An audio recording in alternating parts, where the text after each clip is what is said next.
Ito guys, isa na naman pong mandurukot ang nahuli po dito po sa may sakayan po ng bus, no? Ayan po, nahuli sila ng enforcer. Ayaw siyang pangawalan. Ito po yung nakaputi, gigil na po siya, oh. Gustong-gusto na po niyang saktan itong mandurukot na to, ngunit pinipigilan po siya ng mga enforcer, no, na wag na saktan yung tao dahil nahuli naman siya. Pwede namang sa presinto na lang po dalhin. Po.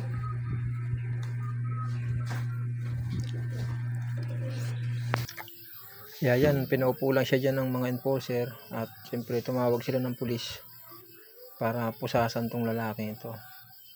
Hindi naman siya makapalag kasama ng maraming nakapaligid sa kanya enforcer, eh. Pero yung mga gawain ng taong to, no, ang laki ng katawan, bakit hindi sila nakakaisip ng matinong gawain? Hinahayaan nila yung sarili nila na gumawa ng masama. Ito ba yung dahilan upang masolve ang mga problema nila? Palagay ko hindi, guys. Dapat gumawa sila ng mabuti. Maraming paraan para kumita ng pera. Hindi yung gagawa ka ng ganito, tapos sa bandang huli pagsisisihan mo ang gagawin mo. Mali guys, eh. Bata pa siya, oh. Laki ng katawan niya. Kaya ngayon naghihintay siya ng kulungan ito. Yan, panoorin niyo lang to guys. Ito yung mga napapala ng mga taong masasama. At pasalamat siya sa mga pasahero ng bus, hindi siya binugbog.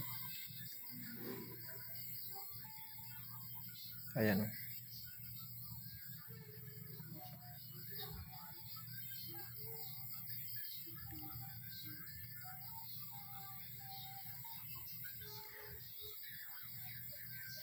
Ayan yung bag na nakinuha niya guys.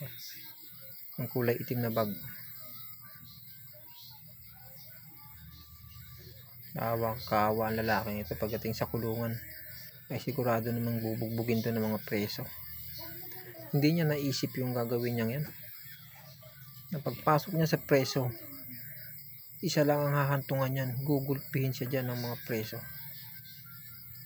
Napakasarap ng laya, napakasarap ng gumawa ng mabuti kaysa gumawa ng masama. Kaya ito mga par, sana po may matutunan tayo sa ganitong senaryo. Itong mga ganitong tao hindi dapat nabibilang sa mundo.